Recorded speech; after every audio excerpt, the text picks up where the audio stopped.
అందరికీ నమస్కారం. జై లక్ష్మీమాత. ముందుగా ఈ వీడియోకి ఒక లైక్ కొట్టి మన ఛానల్ సబ్స్క్రైబ్ చేసుకోండి. పక్కనే ఉన్న బెల్ ఐకాన్ని కూడా నొక్కండి.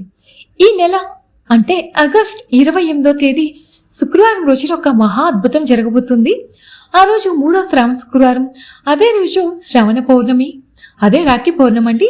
అదే రోజు వరలక్ష్మి వ్రతం, అదే రోజు మనం జరుపుకునే ఈ రాఖీ పండుగ కూడా పర్వదినం కదా. ఇలా 4 పవిత్రమైన పర్వదినాలు ఒకే రోజు కలిసి రావడం చాలా అరుదుగా రావడం అని పండితులు చెబుతూ ఉన్నారు. మరి ఇంతటి విశేషమైన రోజున లక్ష్మీదేవిని ఎలా పూజించాలి, రాఖీ కట్టడానికి శుభముహూర్తం ఏంటి, పాటించాల్సిన నియమాలేంటి అన్ని ఈ వీడియోలో మనం వివరంగా తెలుసుకుందాం. వీడియోని ఎక్కడ స్కిప్ చేయకుండా చివరి వరకు చూడండి. ముందుగా కామెంట్ బాక్స్లో జై శ్రీరామ్ కానీ జై లక్ష్మీమాత అని కానీ కామెంట్ చేయడం మాత్రం అస్సలు మర్చిపోకండి. ఈ నెల అంటే ఆగస్ట్ 28వ తేదీ మనకి వచ్చేది సాధారణ శుక్రవారం కాదండి. అది 3వ శ్రావణ శుక్రవారం, శ్రావణ పౌర్ణమితో కలిసి వస్తున్న మహాపర్వదినం. శ్రావణ మాసంలో వచ్చే పౌర్ణమికి చాలా శక్తి ఉంటుంది. అందులోనూ శుక్రవారం అన్నది కలిసి రావడం లక్ష్మీదేవి అనుగ్రహానికి సంకేతం.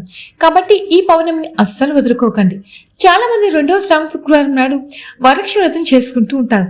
ఏ కారణం చేత కానీ, లేడీస్ ప్రాబ్లం వల్ల కానీ చేయలేని వారు, ఈ 2వ శుక్రవారం చేయలేని వారు ఈ 3వ శుక్రవారం పౌర్ణమితో కలిసి వస్తుంది కదా, ఈ పౌర్ణమి నాడు మీరు వ్రతాన్ని చేసుకుంటే విశేష ఫలితం అయితే తప్పకుండా లభిస్తుందండి. ఈ పౌర్ణమి రోజున స్త్రీలు తెల్లవారుజామునే నిద్రలేచి తలస్నానం చేసి ఇంట్లో తులసి కోటను పూజించి లక్ష్మీదేవి పూజను ప్రారంభించాలి. ఉదయం బ్రహ్మముహూర్తంలో దీపం వెలిగించి పూజిస్తే చాలా మంచిది. కుదరని వారు ఉదయం 9 గంటల లోపు పూజను పూర్తి చేసుకోండి.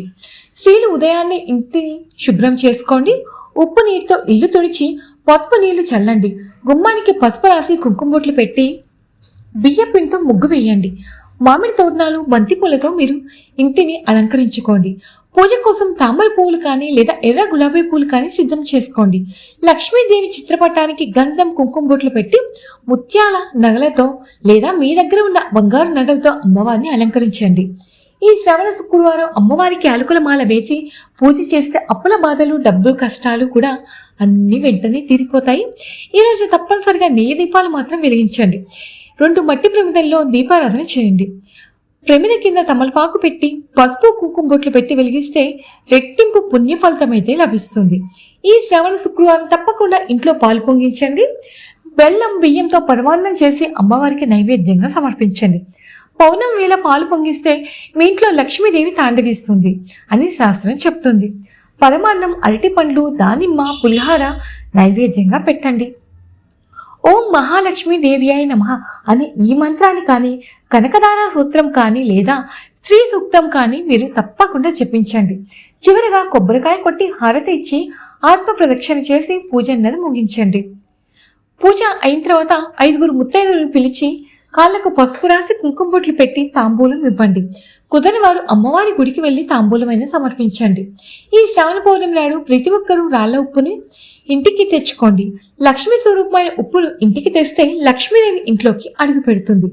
ఎర్రటి వస్త్రంలో ఉప్పు మూట కట్టి గుమ్మానికి కట్టండి. ఇంట్లో సాంబ్రాణి పొగ వేయండి. నెగిటివ్ ఎనర్జీ మొత్తం పోతుంది. లక్ష్మీదేవి మీ ఇంట్లోకి రావాలంటే గుమ్మం ముందు గంధంతో స్వస్తిక్ గుర్తును వేయండి. మీ డోరుకైనా గుమ్మానికైనా పర్వాలేదు. సాయంత్రం గుమ్మం బయట 2 దీపాలు వెలిగిస్తే అష్టలక్ష్ములు మీ ఇంట్లోకి వస్తారు. వివాహిత స్త్రీలు ఈరోజు అమ్మవారికి గుడికి వెళ్ళి మీరు తప్పనిసరిగా గాజులు, రవిక వస్త్రం సమర్పిస్తే దీర్ఘ సుమంగళి యోగం కలుగుతుంది. దద్దోజనం ప్రసాదంగా పెట్టండి. గోమాతకు ప్రదక్షిణ చేస్తే కోరికలు నెరవేరుతాయి. ఈరోజు ఐశ్వర్య దీపం వెలిగించండి. ఉప్పుమైన దీపం వెలిగించడాన్ని ఐశ్వర్య దీపం అంటారు. దీనివల్ల ఆర్థిక కష్టాలు తొలగి మీరు గొప్ప స్థాయికి, ఆర్థిక కష్టాలు తొలగి మీరు ఒక స్థాయికి ఎదుగుతారు. ఈ శుక్రవారం ఉపవాసం ఉండండి. ఉపవాసం ఉండలేని వారు ఫ్రూట్స్ అవి తింటూ అయినా ఉండవచ్చు. పేదలకు అన్నదానం కానీ, వస్త్రదానం కానీ చేయండి. ఈ పౌర్ణమి రోజున చంద్రకిరణాలకు చాలా శక్తి అనేది ఉంటుంది. చంద్రకిరణాలు శరీరంపై పడితే జాతక దోషాలు, అనారోగ్య సమస్యలు పూర్తిగా తొలగిపోతాయి. రాత్రి చంద్రుడికి పాలతో ఆర్ఘ్యం ఇచ్చి నమస్కారం చేసుకుంటే మీ కోరికలు తప్పకుండా నెరవేరుతాయి. పేదరికంతో బాధపడేవారు ఈరోజు ఓం నమో భగవతే వాసుదేవాయ నమః అనే ఈ మంత్రాన్ని మీరు 108 సార్లు జపించండి. లలిత సహస్రనామ పారాయణ కూడా చాలా మంచిది.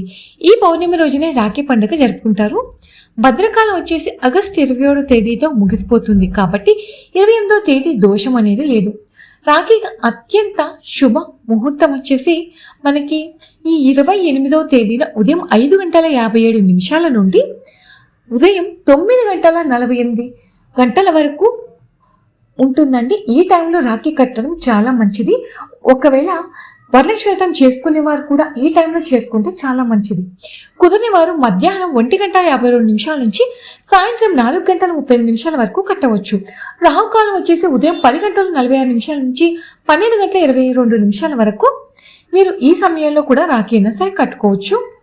రాఖీ కట్టకూడదండి, క్షమించండి, రాఖీ అన్నది కట్టకూడదు. ఎందుకంటే ఇది రాహుకాలం కాబట్టి మీరు ఉదయాన్ని 5:57 నుంచి 9:48 వరకు, లేదు అంటే 1:52 నుంచి 4:10 వరకు, ఈ మిగతా రిమైనింగ్ డే మొత్తం మనకి రాహుకాలం దుర్ముహూర్తం ఉంది. రాఖీ కట్టేటప్పుడు సోదరులు తూర్పు ముఖంగా కూర్చోవాలి. అక్క చెల్లెలు పడమర ముఖంగా నిలబడి కట్టాలి. ముందుగా కుంకుమ బొట్టు పెట్టి రాఖీ కట్టి హారతి ఇచ్చి తీపి తినిపించి ఆశీర్వాదం తీసుకోండి. దేవుని బొమ్మలు ఉన్న రాఖీలు అస్సలు కట్టకూడదు. ఈ శ్రావణ పౌర్ణమి రోజున స్త్రీలు కంటతడి పెట్టకూడదు. భార్యాభర్తలు గొడవలు పడకూడదు. బ్రహ్మచర్యం పాటించాలి. మాంసాహారం తినడం, జుట్టు గోళ్లు కత్తిరించడం చేయకూడదు. ఈ విధంగా నియమాలతో లక్ష్మీదేవిని పూజించి అమ్మవారి అనుగ్రహాన్ని మీరు పొందండి. మీకు ఈ వీడియో నచ్చితే తప్పకుండా మా ఛానల్ని సబ్స్క్రైబ్ చేసుకోండి. అలాగే లైక్ చేయడం మాత్రం అస్సలు మర్చిపోకండి. పక్కనే ఉన్న హైప్ బటన్ని ప్రెస్ చేస్తే నాకు కొంచెం మోటివేషన్గా ఉంటుంది. అలాగే కామెంట్లో జై శ్రీరామ్ అని కానీ జై లక్ష్మీమాత అని కానీ రాయడం అస్సలు మర్చిపోకండి. Thank you for watching. ధన్యవాదాలు.